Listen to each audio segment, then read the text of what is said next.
Canarias. Ya me daba una vueltita, te gastaba una bromita para ver si te despistaba yo en ese directo que estaba, pero... Estamos aquí súper concentrados, ¿no? Ya lo vi. Hemos empezado muy temprano y bueno, el pabellón de Canarias se inaugura a las 10:15 y está en representación también del gobierno de Canarias. Fernando Clavijo no ha podido estar esta mañana con nosotros porque además precisamente se encuentra estos días de gira europea gira europea y precisamente tocando asuntos vitales para Canarias. Y voy a aprovechar ya la presencia suya, señor Domínguez, para preguntarle precisamente por eso que le ha llevado al señor Clavijo a Europa y sobre todo lo que se habla hoy en la prensa y quizás de esa ausencia del Frontex en Canarias para actuar frente a este fenómeno migratorio que estamos viviendo, ¿no? Bueno, creo que durante todo este tiempo muchos pensaban que yo estaba predicando en el desierto y hablé hace muchos meses, casi un año, mes de febrero, de la conferencia de presidentes y el gobierno de España me acusó de no tener ni idea de lo que hablaba. Luego pedimos el Frontex, que es la policía de las fronteras, que hoy existe en Grecia, en Italia, pero lo más importante de todo es que existe en la costa de la península española en el sur, una vez más, Canarias aislada y maltratada por el gobierno de España, y ayer queda negro sobre blanco, queda nítido, claro, que el Estado no ha solicitado el Frontex, con lo cual eso que dije allá por el mes de febrero, marzo, hoy se viene a ratificar. Hay que tener paciencia a veces para que la verdad salga a la luz y también hay que tener paciencia y dicen que el tiempo te da o te quita las razones, ¿no? A mí me hubiese gustado no tener la razón, lo digo sinceramente, me hubiese gustado pues que la noticia fuese que el Frontex no hubiese querido venir por alguna razón. Sin embargo, no es así. Quien nos tiene que representar, quien nos tiene que cuidar, quien nos tiene que ayudar, que es el gobierno de España, pues no ha tenido la voluntad de solicitar ese Frontex para poder al menos disuadir la situación que hoy en día estamos sufriendo en nuestra tierra. Además, el comisario de Asuntos Internos y Migración, con el que se ha reunido Fernando Clavijo, ha sido muy explícito, ¿no? Ha dicho: tengo las manos atadas si el gobierno de España no solicita la ampliación del Frontex en la costa africana. O sea que no creo que después de esto no caben dudas, ¿no?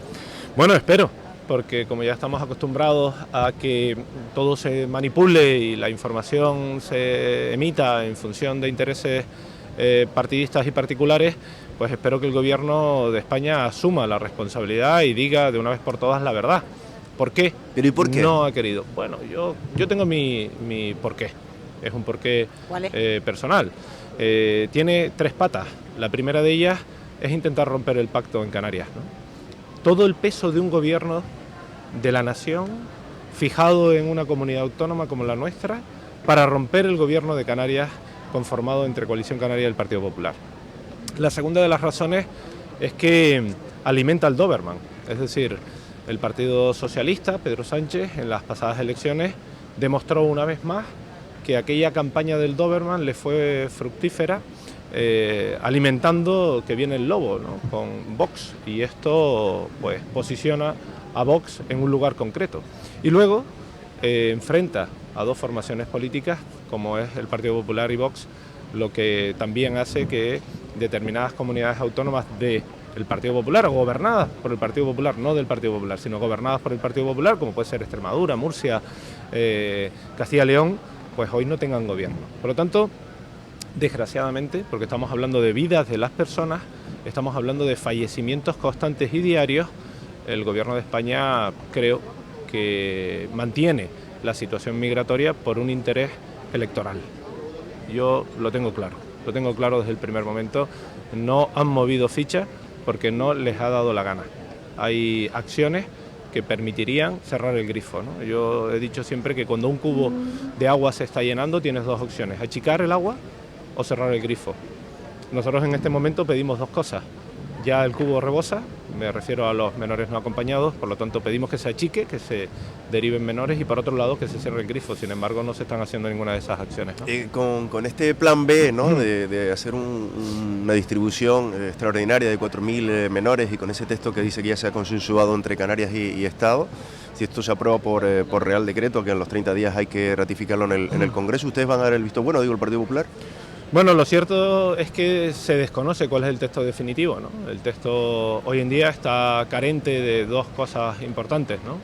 Primero, cómo va a ser el criterio de distribución, y segundo, si va a haber financiación o no, y si la financiación solo será para el primer año o hasta los 18 años, como se ha reclamado desde el principio. Y vuelvo a retomar el mes de febrero, en aquel momento en el que lo decíamos. Pero también hay una realidad. El Gobierno de España hoy tiene dos formas de poder derivar a los menores no acompañados con números suficientes en el Congreso para poder sacarlo adelante. Por un lado, este reparto extraordinario de 4.000 niños y niñas de Canarias y 500 de Ceuta, que tiene el apoyo del PNV y de Junts, con lo cual los socios de gobierno están ahí. No los ha conseguido el Gobierno de España, los ha conseguido el presidente del Gobierno de Canarias. Esto es inaudito, esto es histórico. Ha tenido que ser el presidente del Gobierno de Canarias quien sustituya al Gobierno de España para conseguir esos aliados. Con lo cual, opción 1. Y opción 2, que tiene al Partido Popular sí o sí, asume la tutela de los menores no acompañados y luego los lleva a las determinadas comunidades autónomas que considere oportuno, y ahí el Partido Popular va a votar a favor. Con lo cual tiene dos opciones con mayoría suficiente en el Congreso de los Diputados. ¿Cuál será la artimaña que utilicen para evitar cualquiera de estas dos opciones? Pues a día de hoy la desconozco, ¿no? El caso es que el hecho de no contar todavía con unos criterios de distribución, unos criterios de financiación, parece que nos pone siempre en el punto de partida, señor Domínguez, ¿no? Pues sí, porque estamos en el mismo debate de siempre, ¿no? Se plantean modificaciones legislativas, se plantean iniciativas de decretos como los que acabamos de mencionar, pero no se aclara a quienes tienen que tener la responsabilidad, nada más y nada menos que la responsabilidad. Yo soy padre de 3, 2 niñas y un niño, y es una tremenda responsabilidad, pero como vicepresidente del gobierno de 6.800, porque el presidente, porque la consejera, porque yo, porque el gobierno en definitiva, somos los que tutelamos a 6.800 menores. Esto es una barbaridad. Por lo tanto, lo que esperamos es que se resuelvan esas incógnitas que tan necesarias son para que se pueda llevar a cabo esa acción de derivación de menores no acompañados. Pero insisto en que esto es achicar agua del cubo, y si el grifo no se cierra dentro de un año, estaremos en la misma situación de suplicar, de rogar, de exigir que se vuelva a seguir achicando agua del cubo. Bueno, ya estamos aquí en Fitur, usted también es consejero de Economía, estamos ante el motor económico de Canarias, el turismo. Antes se lo comentábamos a la consejera de Turismo y Empleo sobre los datos con los que se viene Canarias a Fitur, casi 18 millones de turistas durante 2024, una facturación de 24.000 millones de euros. Le preguntábamos a la consejera si eso es mucho o poco, cómo interpretar estos datos, y nos decía que incluso ya puede que Canarias ha llegado al límite. Bueno, mucho o poco. La verdad que esa pregunta yo nunca le he conseguido respuesta porque no sé cuáles son los límites, pero sí es cierto de que... Pero Canarias ha llegado quizás ya a la capacidad. Claro, el cambio de paradigma que nos hemos planteado desde el gobierno, en donde hemos querido colocar al residente en el centro de nuestra gestión, que sea nuestro principal cliente, si me permiten esa expresión, nos lleva a pensar eso, que casi estamos en el límite y que tenemos que empezar a hacer acciones que regulen, que controlen los movimientos internos. Por ejemplo, el hecho de que en parques nacionales, en parajes protegidos, etcétera, regulemos la afluencia de público, ¿no? Por eso siempre hemos hablado aquello de la tasa turística, porque ha habido una confusión. Han querido meter como tasa el hecho de dormir en los hoteles y no es verdad, eso es un impuesto a lo que nosotros siempre nos hemos opuesto. Pero creemos que en los parques, el Parque Nacional del Teide, Timanfaya, que ya lo tiene, en Lanzarote, o en Teno. Que funciona muy bien Timanfaya. Claro. O sea, está todo limpito, te llevan en una guagua, te hacen un recorrido, te dan unas explicaciones. Bueno, y además, o sea, lo más pagas, asimilado, pero te dan un servicio, ¿no? Claro, y yo creo que ese es un ejemplo de espejo para el resto de islas. Luego nos encontramos con la regulación del alquiler vacacional, ¿no? Algo que venía reclamándose y que la ciudadanía, porque tenemos datos demoscópicos que dicen que los ciudadanos entienden que el alquiler vacacional es uno de los principales problemas de la vivienda. Yo no creo que sea así, yo no creo que sea el principal factor, es uno de los motivos.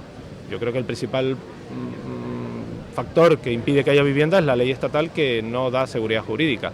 Pero la vivienda vacacional, que ha llegado para quedarse, que es una economía que tenemos que también cuidar, necesitaba que se regulase, ¿no? Y en eso también nos encontramos. Y luego algunas otras leyes que datan de hace 30 años, es decir, pensar en gestionar el turismo del futuro con leyes de hace 30 años tampoco puede ser.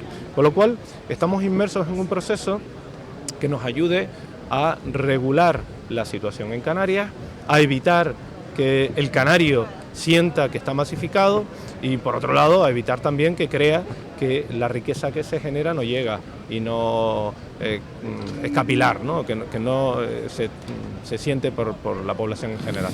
Claro, lo que pasa es que esto es difícil, ¿no? Porque antes decía la consejera que sí, que estamos tocando techo porque como ya tenemos los hoteles un 82% de ocupación, que es muy difícil que lleguemos al 100%, ¿no? Pero, claro, vemos que efectivamente hay mucha gente que, como usted apuntaba, dice, yo, pues si dedico mi vivienda al alquiler vacacional, le saco más perra y además no tengo el problema de que me entre alguien que no me pague, ¿no? Que después no lo puedo echar y tengo que ir a los tribunales y puedo estar años, ¿no? Esto, ustedes están con la idea de regularlo. Si se regula esto, ¿usted cree que nos quedaremos en torno a esta cifra, 18 millones, o usted cree que podremos seguir subiendo? Bueno, si se regula esto, la cifra de 18 millones no tiene riesgo. Quiero decir, no por regular el alquiler vacacional va a haber una caída de turistas en Canarias. No, me refiero a si seguiremos subiendo, ¿eh? Seguiremos subiendo. Bueno, todo va en función de los planeamientos y de la posibilidad que exista de poder seguir desarrollando alojamientos, no solo en el vacacional, en el hotelero o en el rural. Es decir, si se conjugan toda la oferta de alojamiento que existe en Canarias y esta puede seguir creciendo porque los planeamientos así lo permiten, pues podremos seguir creciendo, ¿no? Con lo cual creo que esa es otra de las líneas en las que debemos de actuar. De ahí la insistencia en que los planes generales municipales tengan que ser mucho más ágiles de lo que son en este momento y permita a los alcaldes y a las alcaldesas tener de su municipio lo que ellos consideran debe de ser de cara al futuro. El otro día nos lo avanzaba, ¿no? Y ya hemos visto cómo se ha registrado esa modificación de nuestro REF para poder permitir que la RIC, ¿no? Dé cabida a la construcción de viviendas, además asequibles, que es lo importante, ¿no? Porque si seguimos construyendo viviendas, pero resulta que la gente no se las puede comprar, ¿no? ¿Esto cuándo lo notaremos? Bueno, es verdad que no es de hoy para mañana, ¿no? Porque la construcción de vivienda es lenta. Yo siempre he dicho que en materia de vivienda hay tres momentos, un corto, un medio y un largo plazo.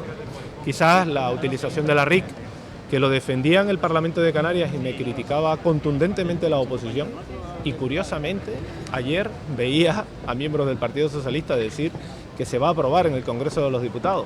Yo por primera vez celebro que haya un cambio de opinión por parte del Partido Socialista, en este caso favorable para Canarias, porque cuando tuve la oportunidad de por primera vez presentar esta iniciativa en el Congreso, wow, dicen en mi pueblo, se te botaron al cogote, ¿no? Y así lo sentí.